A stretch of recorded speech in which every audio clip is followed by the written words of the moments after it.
أعوذ بالله من الشيطان الرجيم بسم الله الرحمن الرحيم الحمد لله رب العالمين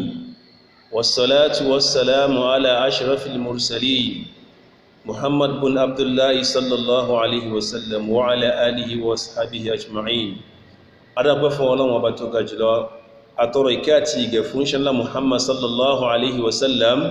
àtòwọn àti àwọn ará ilé rẹ̀ àti àwọn sàhábà rẹ̀. Jàmáà mùsùlùmí lọ́kùnrin assalamu alaikum wa rahmatullahi wa barakatuhu. Akẹ́rọ̀wákú Ramadan Ọlọ́run ọba ọba tí ń gbá lọ yìí Ọlọ́run ìparí ẹmọ́sàdé òṣojú wa gbogbo tó wá ń jẹ́rẹ̀ ibẹ̀ Ọlọ́run járí àforíjì ẹ̀ṣẹ̀ ọ̀nà kó ṣe fẹ́ nìkọ̀ọ̀kan wa. Gẹ́gẹ́ bí a ti ń bá ọ̀rọ̀ wa lọ abárátá dé náà ni ẹ̀tọ́ Ànábì Muhammad sallallahu alaihi wasallam àti kà fún wọn nípa bí Kùránì ti júwe Ànábì àtàwọn ẹ̀tọ́ tó yẹ ká fún Ànábì àti ká gbàgbọ́ bẹ́ẹ̀ sì ni ká nífẹ̀ẹ́. Ní ìtàsọ̀ lónìí òun náà ni ta'atuhu sallallahu alaihi wasallam fi kulli ma amara, ìtẹ̀lá Ànábì lórí gbogbo tí Ànábì bá pa láṣẹ àti tó bá kọ̀ fún wa tó bá ní a máa ṣe. Àyá wa ní Kùránì tọ́rọ máa sọ yẹ́ bismillahir rahmanir rahim wa ma atakumur rasul fakhudhuhu. Ànábì Muhammad sallallahu alaihi wasallam tó bá mú wá fún yín gbà ó wa man naha anhu fantahu, in tó bá sì kọ̀ fún yín tó bá ní ẹ má ṣe ẹ jáwọ́ kó ń bẹ̀. Nínú àyà míì ní Suratul Nisa àyà 80 Ọlọ́run bá ní man yuti'ir rasula, ẹni bá tẹ̀lé òjíṣẹ́ wọn Ànábì Muhammad sallallahu alaihi wasallam faqad ata'a Allah, ó ń tọ̀ ń kọ́ Ọlọ́run bá ní ó tẹ̀lé. Nínú àyà míì Suratul Nisa bákan náà Ọlọ́run bá tún sọ̀rọ̀ tó kápá. Ọlọ́run bá ní fala wa rabbika, Ọlọ́run bá ní mo fọ́ Ọlọ́run bá mo fi mìíràn tí mo dáwọ̀ Muhammad búra la yu'minu, àwọn àlèhùnmà rẹ̀ wọn ò tí nígbàgbọ́ tán hatta yuhakkimuka fima shajara baynahum, ó dìgbà tí wọ́n bá ń pè wọ Ànábì dáṣẹ́jọ́ nínú gbogbo tí ń bá ń jẹ́ àwọ̀ láàrin wọn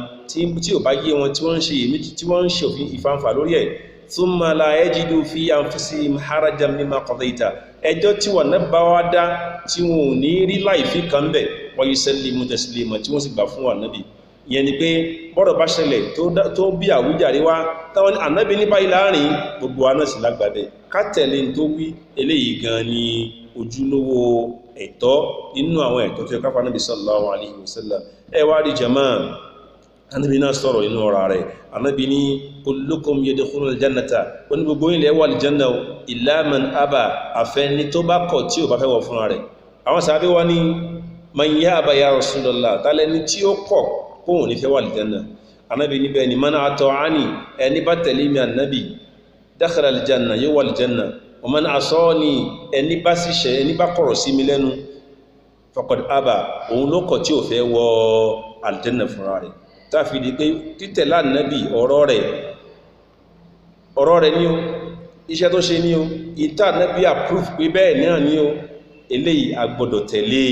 Jàmáà, ìdájọ́ kò sínú ẹ̀sìn àfi tánàbí bá sọ tí Kùránì bá sọ sallallahu alaihi wasallam, torí a gbọ́dọ̀ gbìyànjú láti tẹ̀lé, torí pé kadha ta'atul hadi, títẹ̀lé Ànábì ka ta'ati rabbihi, títẹ̀lé lọ́wọ́ bá gangan ni. Wa tadhkaruhu, ìmá rántí ọ̀rọ̀ Ànábì, tadhkaruhu náà láàrín inú ẹ̀ ní rántí ọ̀rọ̀ bá wà. Wọ́n ni faman bay'a al-mukhtar, ẹni bá gbà fà Ànábì fahuwa mubay'un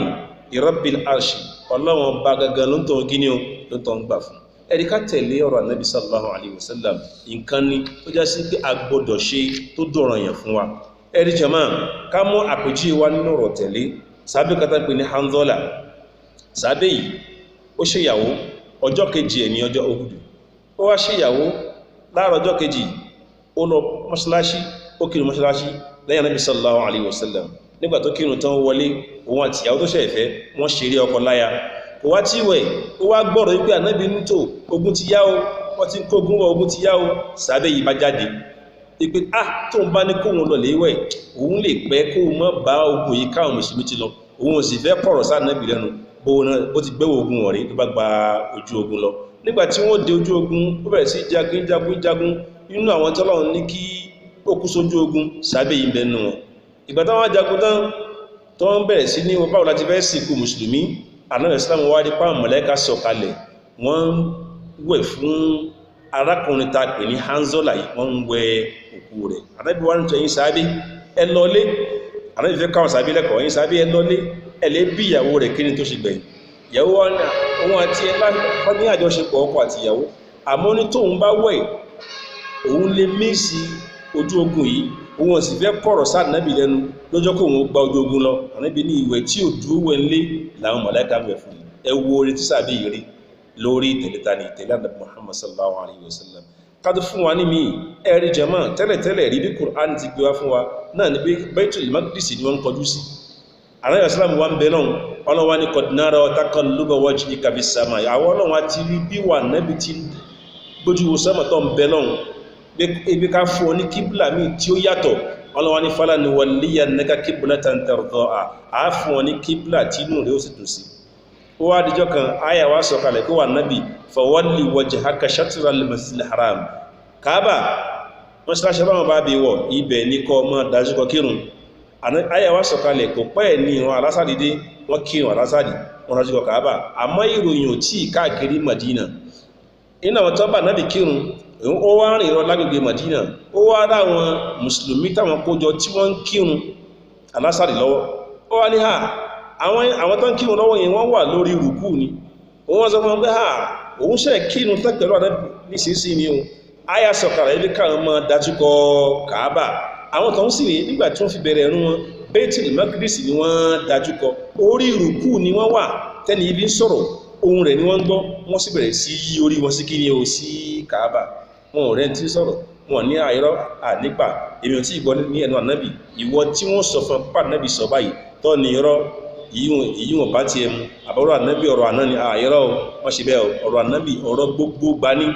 torí ẹ̀ wo báwọn sàábí bí wọ́n ti tẹ̀lé sallallahu alaihi wasallam ẹni fún alápẹ̀júwe kan Sayyidina Abubakar kí ànábì sallam tó kú ànábì ti palẹ̀ mọ́ ogun kalẹ̀ ogun kan fẹ́ ṣẹlẹ̀ táwọn kan fẹ́ kógun ja Madina ànábì náà ti wá sẹ́ẹ̀tì àwọn ọmọ ogun lẹ̀ ó fi Usama ibn Zayd ó fi ṣe olórí àwọn ọmọ ogun yìí Usama yìí ló wá kéré jù nínú wọn àmọ́ ànábì fi ṣe olórí àwọn ogun rírẹ̀ tí wá rí ànábì kò jẹ́ kógun náà wáyé tí wọ́n fi tí ànábì fi kú bàtà Bákàrí wá bọ́ sórí khilafa ọ̀rọ̀ ogun náà tún wá ṣẹ́yọ ó wá fẹ́ rán àwọn èèyàn lọ ó wá nítò àwọn èèyàn wá nítò ìwà Sayyidina Bákàrí ọ̀rọ̀ ogun yìí ó bá jẹ́ ká wà nǹkan kan ṣe sí Usama yìí kéré gan já gbólómì tó bá tún dàgbà kábi sí ẹni kí ni àwọn àkàríwí ó ní ana ahabisu jayshan oníṣẹ́ mi ní kí n dádúró èmi ní kí n yọ kó mẹ́ jayshan àwọn ìjọ àwọn ọmọ ogun tí Ànábì sallam tí Ànábì kó wọn jọ látọjú ayé rẹ̀ tó ti júwe wọn ó ní laqad ishtaratu ala amrin azim tí n bá ṣe bẹ́ẹ̀ ó ní mo ti ṣàyà gbangba sí bí ọ̀rọ̀ tó lé ní ẹ̀ ó ní walladhi nafsi biyadihi mo fọlọ́n tó ní ẹ̀mí ní búra li an tamila al-arab kí lárúbá gbogbo lárúbáwá kan láwọn padà lẹ́yìn mi ahabbu ilayya ó tẹ́mi lọ́rùn min an ahabisa jayshan básan rasulullah ju kí n wá yọkú àbí kí n dájú àwọn ìjọ ọmọ ogun tá nábì fọwọ́ ara rẹ̀ ṣàwọn lọ oníláyéláyé mi ò ní gbẹ́ ẹwọ̀rọ̀ yìí ìtorí ẹ̀jẹ̀ máa ó dọwọ́ èmi àti ẹ ilé pọ̀ jù báyìí lọ ìtẹ̀lẹ́ táwọn sábẹ́ nífà nábì àwọn tó dé àsìkò torí ẹ̀ ká gbìyànjú ká tẹ̀lá nábì gbogbo ń tá apá tí gbọ́pà nábì sọnù hadisi rẹ̀ tó jẹ́ sí hadisi tó tó ànábì ló sọ àfi ká lò ká fi tí wá kalẹ̀ ká gbọ́ta nábì mú torí pé òun lẹni tọ́lọ́run bá rán sí wa o òun lẹni tọ́lọ́run bá rán sí wa ìtẹ̀lé lórí gbogbo tó bá sọ kárípa ṣe ìwà já ọkọ̀ mi tàbí bá lóhun fẹ́ àtàbí bá sọ̀rọ̀ pé òun fẹ́ gangan òun kọ́ ni ò fẹ́ ọlọ́run ọba rẹ̀ ni ò fẹ́ ọlọ́run bá ti ní wà máyẹ̀ tí kò ánìlà àwá ànábì ò ní sọ̀rọ̀ nípa àfẹ́ ní in huwa illa wahyu yuha wà ìta fún yóò sọ torí ẹ̀ ìwọ tó tẹ̀lá ànábì kọmọ̀ pé ọ̀tí ìfà ànábì lẹ́tọ̀ ẹ̀ o àìsí fún lẹ́tọ̀ rẹ̀ ọlọ́run bá lọ fún lẹ́tọ̀ o ìsìláàmù rẹ̀ ti mẹ́hẹ̀ nínú ẹ̀tọ́ láti fà ànábì sallallahu alaihi wasallam òun náà ni adamu rafi sauti lahu indamu jalasati àyè gbóhùn sókè táà bá ń bẹ níwájú ànábì àwọn sàhábà ọlọ́nkọ́ bá kẹwọn ọlọ́nkọ́ wọn lẹ́kọ̀ọ́ ní suratul Hujurat ọlọ́run bá ní yá ayyuhal ladhina amanu nípa ìmòmìní la tarfa'u aswatakum fawqa sawti nabi ẹ má gbé ohùn yín lékè wọn nábì wala tajharu lahu bil qawli bẹ́ẹ̀ sì ní ẹ̀sìn mọ́ máa jágbe má nábì ẹ má máa hàn níwájú rẹ̀ kajahri ba'dikum li ba'din bẹ́ẹ̀ tí máa pariwo sọ̀rọ̀ fúnra yín torí kí ni an tahabatu a'malukum káwọn ṣe ń tẹ́ ṣe kó máa bàjẹ́ wa antum la tash'urun tẹ́sì ní fura ẹwọ̀rọ̀ jẹ́mọ́ ìgbóhùn lékè ohùn ànábì ìpariwo sọ̀rọ̀ wájú rẹ̀ yóò bá ṣe àwọn èèyàn jẹ́ ìjọ tí Sayyidina Abubakar gbélé yìí ó ní ya Rasulullah ó ní wọ́n ṣe ọlọ́run la ukallimuka abadan mi ò ní bá wà nábì sọ̀rọ̀ látòní yìí lọ illa ka akhi sara'ir àfi bí ìgbà tí n bá ń bá ọmọ ìyá sọ̀rọ̀ ní kẹ́lẹ́kẹ́lẹ́ bẹ́ẹ̀ ní tí ma bá wà nábì sọ̀rọ̀ ẹbí tí pàwọn sàábí gan wọ́n yìí fẹ́ lè ṣíjú wà nábì ẹ̀rùbí tọ́lọ̀ ń sọ àpọ́nlé yìí sí torí ẹ̀ àwa bá nábì láyé gbogbo àtọ́ bá ti ń ka hadithi ànábì fún wa àfi ká dákẹ́ jẹ́ ká gbọ́ torí ìmọ̀ pariwo lásìkò tí wọ́n ń ka ọ̀rọ̀ ànábì yìí bí ó dà gẹ́gẹ́ bí ìgbà tá à ń rí ànábì fín bí ìgbà tí à ń pariwo mọ́ náà ni tó bá ń ka àdìsí ànábì fún wa ká dákẹ́ jẹ́ ká fi gbọ́ bẹ́ẹ̀ ni tó bá ń ka ìtàn rẹ̀ fún wa àbí tó bá ń sọ̀rọ̀ nípa ànábì fún wa ká dákẹ́ jẹ́ kárípa gbọ́rọ̀ náà eléyìí ni ó dáa jù fún wa lọ́pọ̀lọpọ̀ ẹ̀rí bákan náà tá a bọ́ wà ní mọ́sáṣí ànábì sallam ní Madina á dákẹ́ jẹ́ àìpariwo ọjọ́ kan Sayyidina Umar ìbẹ̀nu mọ́ṣáláṣí Sa'id bin Yazid ó wá lóun wọ mọ́ṣáláṣí ó ní fa àsọ́bà ní Umar wá sọ òkò kan ó sọ́bà wọn ìyẹn kó fi tàwọn jí ni wípé kò fẹ́ sọ̀rọ̀ ó wá ní ìtì bí adé yìí àwọn ọkùnrin méjì tí wọ́n dúró yẹn bá ń pè wọ́n wá tó ráwọn yẹn kí ni wọ́n ṣe wọ́n ń pariwo ní mọ́ṣáláṣí wọ́n ń pariwo gan Umar wá ní káwọn méjì wá Umar ní man antuma bọ́dẹ̀ tí wá wọ́n ní min ali Taif wọ́n ní Taif bá ti wá Umar ní law kuntuma min ali Madina káàdì Madina lẹ́bá ti wá ní la awja'tukuma ìbáṣe bilala ìbáṣe kòkòkò tarfa'ani aswatakuma fi mọ́tí Rasulullah sallam ẹ̀yìn pariwo nínú mọ́ṣáláṣí ànábì ṣẹ́rí pẹ́lẹ̀ yóò bẹ́kọ̀ ẹ̀wù jẹ́mà ọlọ́run bá ti pa ànábì lé fi hali hayati nígbà tó wà láyé bẹ́ẹ̀ náà lápọn lé láàní gbóhùn sókè nígbà tá ànábì ò sí láyé náà ẹ̀tọ́rí jẹ́mà nínú ẹ̀tọ́ tá fà ànábì òun náà ni àdìfáwọn àni ká ṣe dáàbòbò fà ànábì sallallahu alaihi wasallam gbogbo ẹni tó bá ti fẹ́ takò sálọ ànábì tí ń bú ànábì ká dáàbòbò ká gbàmúntọ̀ lẹ́nu ká ṣe muzahara silmiya ká ṣe protest tí ò ní bí ogun nù lẹ́ni tó bá sọ̀rọ̀ nípa ànábì wa ní ìsọkúsọ ká protest ní pẹ̀lú pẹ̀lẹ́pẹ̀lẹ́ ká fi hàn pàfẹ́ torí pé ìmọ̀ gbọ́ pé wọ́n ń bú ànábì káwá dákẹ́jẹ́ ẹ̀ṣẹ̀ ni o ẹ̀rí haridun ìdámá sí mahasfanjáwò nígbàtí wọ́n bá ń bú tí wọ́n yẹwò rẹ̀ yọkúyọ yóò máa bínú wọ́n ìdá sí màíláwò àmọ́ tó bá bú ọlọ́run rẹ̀ kò ní bínú ìṣẹ́wà àgbẹ́ tó bá ti bú ànábì ta ló bú yẹn ọlọ́run bá ló bú tí wọ́n náà mọ́ wà náà mọ̀gbọ̀ tí àfá oní dálé àsàn gbogbo àtọ́ má ti ń sọ̀rọ̀ tí ò dá nípa ànábì káláwọn yẹn ò máa ń parẹ̀ ọ́ tún wọn ṣe ẹ má sọ báyìí ànábì báyìí kọ́ ànábì rí tó ráwọn kan wọ́n ń ya fọ́tò ànábì ní yàkuyà bóyá ànábì kógun wáyé ànábì ò kógun jayé o ànábì bó ìwà pẹ̀lẹ́ ní ànábì fi wáyé ànábì bá lò ẹni bá bà ló pẹ̀lú pẹ̀lẹ́pẹ̀lẹ́ ẹni bá sì gbójú ogun tà ànábì gbójú ogun ti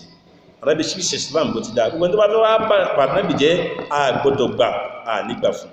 jama torí ẹ̀ ìwà dáàbò bà ànábì òun náà tún ní pé istinabul kadhibi alayhi ìwọ èmi àti ẹja jìnà má parọ́ mà ànábì ìntọ́ ọmọ nípa ànábì má sọ ànábì sọ báyìí tí ó sì dá olójú torí pé ànábì ní innal kadhiba alayya ànábì ní kẹ́ parọ́ mọ́ èmi ànábì laysa ka kadhibi ala ahadi kò jọ kẹ́ parọ́ mọ́ra yín o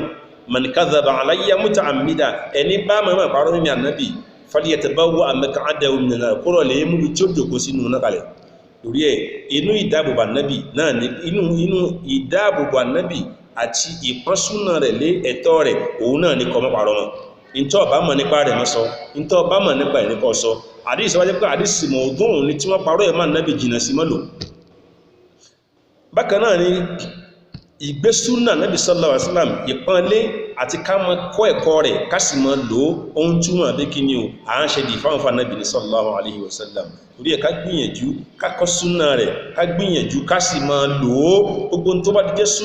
súnà ní tà nábì sọ lọ́rọ̀ ní tà nábì ṣe níwà ní tà nábì fọwọ́ sí gbogbo ẹ̀ ní mùsùlùmí gbọ́dọ̀ máa ṣe mọ́ ní eléyìí òkè mi gbogbo ń tà nábì ṣe gbogbo ẹ̀ ló kàn wá ní tí ò bá dá ànábì ò ní ṣe ní tó bá ṣe ó dáa fún wa náà nìyẹn bákan náà ká wá gbìyànjú ká rí wípé ìtàn nábì akọ dáadáa ká lè máa fi yáwọn èèyàn tí wọ́n mọ̀ nípa rẹ̀ tí wọ́n sọ ànábì sọkúsọ àbáwọn tí wọ́n ń rò pé bóyá ànábì wa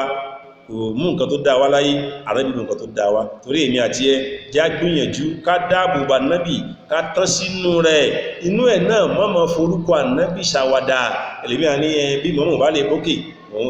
òkè sábà Muhammad abba subhanallah orúkọ ànábì kò ní tá máa fi dáwẹ́kẹ̀ àbí tá máa fi ṣàwàdà tàbí tá máa fi sọ tí ò dá sọkúsọ mọ́ṣẹ̀lẹ̀ bákan náà nínú ẹ̀ tó bá fa ànábì òun náà ní tablighu da'watihi ká gbìyànjú ká dé kí gbogbo tá bá gbọ́ ń pa ànábì nípa dáwà ànábì káwa náà sọ fáwọn èèyàn ká sọ fáwọn èèyàn dáwà ìjíṣẹ́ Ọlọ́run ìjíṣẹ́ ànábì sallallahu alaihi wasallam ìjíṣẹ́ ẹ̀sìn iṣẹ́ oníkálukú ni in tí ọba ti mọ̀ nípa ànábì tó mọ̀ nípa Islam ìwọ náà sọ fẹ́lòmíì bẹ́ẹ̀ ni ká máa ń ṣe tí ò dá tọ́sùn pa ànábì sọ pé kí ní yóò dá sọ fún pẹ̀lú pẹ̀lẹ́pẹ̀lẹ́ pa ànábì ní yóò dá kí lọ ṣe ìwọ náà ti jíṣẹ́ pa ànábì nìyẹn ó ti fa ànábì lẹ́tọ̀ọ́ ẹ̀ nìyẹn bẹ́ẹ̀ ni àwọn ẹni tí máa ń ṣe tó dáa kọ́ tún wáyé kọ́ tún kọ́ sí pé ìtọ́ ìṣẹ́ yìí dáa ó ti fún ní ẹ̀tọ́ rẹ̀ nìyẹn ó ti pín ẹ̀tọ́ ànábì ó ti gbé súnà ànábì ga tó lè ká ṣe dáwà ànábì àìdákẹ́jẹ́ níbi tá a bá rí nǹkan ṣe tí ò dáa ànábì Islam jẹ́ kó yé wa ànábì ní man ra'a minkum munkara ẹni bá rí tí ò dáa táwọn èèyàn ṣe falyughayyirhu biyadihi kó fọwọ́ rẹ̀ tún ṣe torí pé ànábì ti sọ tí ò dáa ni ànábì ló sọ pé kí ni yóò dáa wọ́n máa ń ṣe fọwọ́ tún ṣe fàílẹ̀ mi sẹ́sìn tí ò bá lágbára fábìlì sáà ní sọ fún wọn lẹ́nu pẹ́lẹ̀ yóò dáa wà illam yastati tó bá wá lágbára àti fẹnu sọ fàbíkín fàbíkọlbí gbọ́kàn rẹ̀ kó ń bẹ̀ anábíwá ní ìgbéran kó mẹ́ òun ẹ̀nà áfún iman tó lè torí ẹ̀ bàbá rí munkarat min al-af'al wal aqwal nǹkan tí ò dáa tánàbí ní ò dáa táwọn èèyàn ń ṣe tí wọ́n sọ lẹ́nu àfi ká gbà mọ́ wọn lẹ́nu ká kọ́ wọn ní tánàbí sọ ká kọ́ wọn ní súnà ẹni tí wàá kọ́yàn rí òun náà ti ní torí faqidu shay ẹni tí ò ní nǹkan láyé wọn tí ìkọlẹ̀ fún yàn ìwọ́n tó fẹ́ káwọn èèyàn súnà tó fẹ́ bàlágà iṣẹ́ ànábì tó fẹ́ sọ fáwọn èèyàn àfi kọ́ ọlọ́lẹ̀ kọ́ ní ètò dáa ẹ̀yìn àwọn ètò tá a ti sọ lónìí ọlọ́run kó ṣàánú wa kó sì dúró tiwa Ramadan wa ọlọ́run bá lọ́wọ́ wa assalamu alaikum wa rahmatullahi wa barakatuh.